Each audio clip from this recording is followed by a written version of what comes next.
Why should Americans care about the ongoing political turmoil and violence in Pakistan right now? Well, it's the fifth biggest country in the world. It's got nuclear weapons. It was one of the front lines in the so-called war on terror. And it's currently considered by our government to be a major non-NATO ally. And yet ever since Imran Khan, the legendary Pakistani cricketer turned populist politician, was ejected from the Prime Minister's office last year in a very controversial parliamentary vote of no confidence, that country has been in the midst of an historic political and economic crisis. Khan, who remains hugely popular inside of Pakistan, has had more than 100 criminal cases thrown at him, from corruption to terrorism to blasphemy. And there has also been a vicious crackdown against members of his own political party. Khan's violent arrest outside a courthouse in May, later deemed by Pakistan's Supreme Court to be illegal, led to mass protests, to violence and death across the country. According to Human Rights Watch, while some of Khan's supporters did use violence and attacked property and the police, the Pakistani authorities, quote, used excessive force against protesters, restricted access to the internet and to social media, and carried out mass arrests. More than 4,000 people detained, many of them arbitrarily. But what was so stunning about those protests is that they weren't just anti-government. They even challenged the dominance of the once revered, almost untouchable Pakistani army. See, that country of more than 250 million people, which has long aspired to be a functioning democracy, has been ruled, directly or indirectly, by the military for most of its 75 years of independence. Currently, the Pakistani military has banned any mention of Imran Khan's name on air. Prominent journalists have just disappeared. Even Pakistani-American fashion designer Khatija Shah has been detained for taking part in the protests. And Khan himself, who survived an assassination attempt last November, is worried for his own life. The former Prime Minister, who is accused of cozying up to Vladimir Putin and Xi Jinping, hasn't had much support, though, from Western capitals, and he himself accused the Biden administration of being behind a coup against him, an allegation that the State Department has denied and that Khan has since backed away from. So, what should America be doing here, and what does the future hold for Pakistan and for Imran Khan? Earlier, I spoke to the former Prime Minister of Pakistan and chairman of the political party, the PTI. Imran Khan, thank you for coming on the show. You are the former Prime Minister of Pakistan. Explain to our viewers watching in America tonight what you believe is the state of democracy, of freedom, of human rights in Pakistan tonight. How bad is it? Well, Mehdi, for some of us who've seen the evolution of our democracy over the last, especially 20 years, because you saw General Musharraf's martial law, and then in that martial law, we saw what was called the lawyers' movement for the independence of judiciary. And during that time, the media asserted its independence. So we were moving towards a democratic system. Two governments came in, stood for 5 years, and then left elections. Another government took over. So we're moving towards, what we hoped would be genuine democracy, because normally we had a hybrid system. Even when the army was not in power, they really controlled the levers from behind. But what is happening right now is a total dismantling of our democracy. It's not a question of what is happening to my party or to me, or these 170 cases and so on, or whether I'm in jail, or these are not one, but two assassination attempts on me. It's what is happening to the future of this country if our democracy is disbanded. Because rule of law, democracy and prosperity go hand in hand.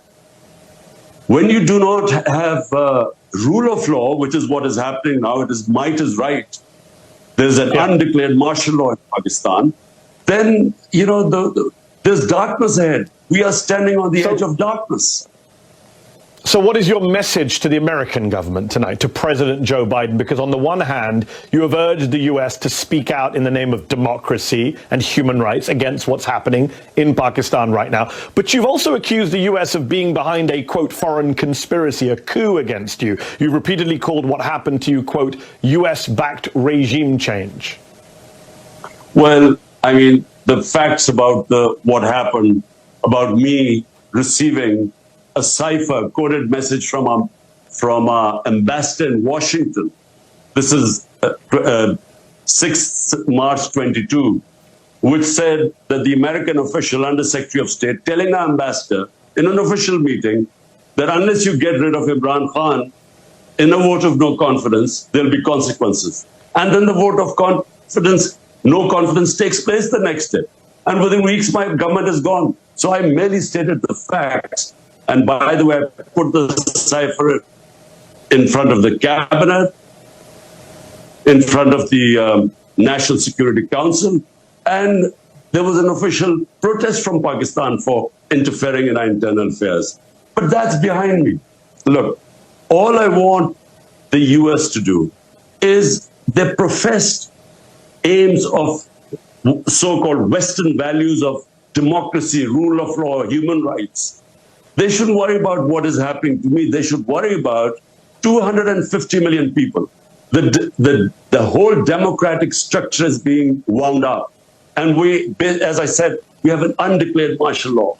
Surely, this is not what the Western countries should want. I mean, they should just speak out against it. So obviously the Biden administration denies being involved in your ejection from power. The current Pakistani government is clearly afraid of you, hence the mass arrests, the talk of banning your party, the more than 150 legal cases against you. They've said you're a bigger threat to the country than Indian Prime Minister Narendra Modi, rather ridiculously. Do you believe that if elections are held on time in October of this year, that your besieged party can still win and that you can still be Prime Minister again? Surely that's a pipe dream now. Look, since I've been ousted, out of the 37 by-elections held, 30 have been swept by my party, despite the total support of the establishment to these 12-party coalition. So clearly they are scared. This whole thing, which happened to us after 9th May, when I was abducted from within the High Court, abduction, and the way that they abducted me as if I was some terrorist. So the reaction to that was used as a way of just clamping down, crack down on my party. We equated to what Hitler did after the 1933 burning of the German parliament. He cracked down on the communists and wiped them out. This is what's happening now. How could a few cases of arson be made a reason for 10,000 of our workers in jail? And every day people are being put in. My entire leadership is in jail. The only way the leadership can come out of jail if they renounce being part of my party. So it's never happened in this country before. Women have never been put in jail. The entire media has been muzzled. I mean, the military, which is the real power in Pakistan, is obviously out to get you. It was Army Rangers who arrested you outside the courthouse, not police. It's military officials who have reportedly told Pakistani journalists not to mention your name on air. Yet your critics would say that you came to power in 2018, everyone knows this, in alliance with that same military, that you for years had close relations with top generals going all the way back to Hamid Gul, the former head of the Pakistani ISI. So the critics would say it's ironic to see you now criticizing the same army and intelligence chiefs who you were once fine with and who helped put you in power in the first place. Firstly, just to correct you, I was abducted by the Rangers from within the court. I was actually sitting in the courtroom. So, just to correct you. And the Supreme Court declared it illegal, and so yes. That's why I was bailed out. Look, in Pakistan, Mehdi, the military has directly or indirectly ruled Pakistan for 70 years.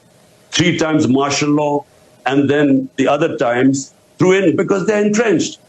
And so whoever does politics has to work with them. Now, when I came to power in 2018, it wasn't because the military engineered to get me into power. They didn't oppose me. Big difference.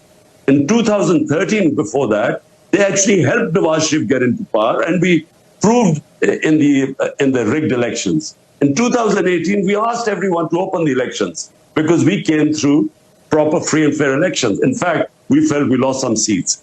But the thing is, I worked with the military. I mean, military means the army chief. So I worked pretty well with him. The main problem was, you see, my whole thing is rule of law. I started my movement for justice 27 years ago, wanting to bring the powerful mafias, the political mafias, under the law. This is where the problem became. He didn't think corruption was that big a thing. He wasn't interested in. And if he had he had the veto power. So that's where I failed. Although we succeeded economically, we did brilliantly dealing with the pandemic, but I failed in the rule of law, and I think that's where the problems became. Up next, what about the criticisms of Imran Khan's own time in office? Don't go away. Before the break, I was speaking with former Prime Minister of Pakistan, Imran Khan. We discussed the state of democracy in his country and his message to the American government. But what about the criticisms he's faced from his own time in office? Here's the rest of my interview with him. You have been praised in your handling of the pandemic, and it's interesting to hear you saying you failed in terms of the military. But while there are many Pakistanis who still support you, you're hugely popular, a lot of Pakistanis say, hold on, when you were in government, you were fine with the military. You say none of this stuff has happened before, but you locked up opposition leaders, you locked up journalists, you cracked down on the press, and now you're getting upset that the same is being done to you. Look, the term false equivalence, you cannot compare what was going on in my time to this. In fact, General Musharraf's martial law was more liberal than what is happening right now. I mean, in our time, you can just name me which channel did we close? I mean, which journalists left the country? 4 of our top journalists have left the country. A fifth one wrote a letter to the Supreme Court Chief Justice that his life was in danger. He escaped. He was killed in Kenya. Our best journalist right now, Arshad Sharif, and best Imran Riaz, he's disappeared for 40 days. Yes. I mean, he's there. And, but Chairman so Khan, you cannot compare what is... I'm not going to dispute. I'm not going to dispute what's happening now. I'm very critical of what this government's done. It's not about equivalence, though. It's about that on your watch, you did a lot of these things. Maybe not as badly as the current government, but Reporters Without Borders, for example, they called you a press freedom predator in 2021. They criticized you at the time for threatening, abducting and torturing journalists. That happened on your watch. Hamid Mir, a very famous Pakistani journalist, he wrote just last month for The Guardian that when you were in office, he wasn't allowed on air, even though you had once called him a favorite anchor. So the problem is that a lot of this stuff did happen on your watch. You were not a champion of the free press. So people say, hold on, now you're saying it's bad when it happens against you. Firstly, Mehdi, the only time that I found out about a journalist being picked up and disappeared was a guy called Matiullah Jan. The next day I got him back. The problems we had were we were at the tail end of the war on terror. And the establishment was very worried about any criticism about it. So they were responsible for a few guys who were picked up, but this was nothing compared to what's going on. The only thing what we tried to do was there was fake news on social media, and that was, causing havoc because there would be slandering people and so on. That's the only thing we tried. But when there was opposition from the media, we didn't even bring those laws in. But again, I mean, there is no comparison what is happening right now. My name cannot be mentioned on media. Hold on. When you were Prime Minister, Nawaz Sharif's name couldn't be mentioned on air either. That's what your critics would say. You did the same thing to Nawaz Sharif. Not at all. No, look, Nawaz Sharif was convicted by the Supreme Court. He then faked these illnesses and somehow managed to bring out these tests which said he was about to die. Then his brother gave an affidavit that he's just going 2 weeks for treatment to come back. A convict. He goes to England and suddenly all illnesses disappear, and then he starts giving lectures to Pakistan. He was a convict. You can't compare what was happening to me. I'm not convicted of anything. But the media couldn't say his name. I'm no fan of Nawaz Sharif. I'm just saying his name couldn't be mentioned on air. We're almost out of time, but I got to ask, do you have any regrets about what you did in office, especially with the military, given what the military is now doing against you? What would you go back and do differently if you could? Last question. Well, just firstly, given what happened after I came into power, I should have actually, with a weak coalition government, I should not have taken power. I should have gone for elections again, because you can't bring reforms and changes, and especially rule of law, if you have a weak government.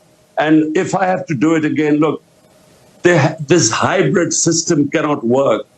If you are an elected prime minister, you must have the authority to implement your reforms. It cannot work that you have the responsibility because you're elected, but the authority is shared and the army chief has a veto power.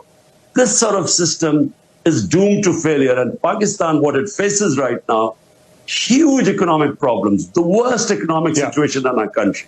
Unless we fix the governance system through rule of law, I'm afraid, the country is on the edge of darkness.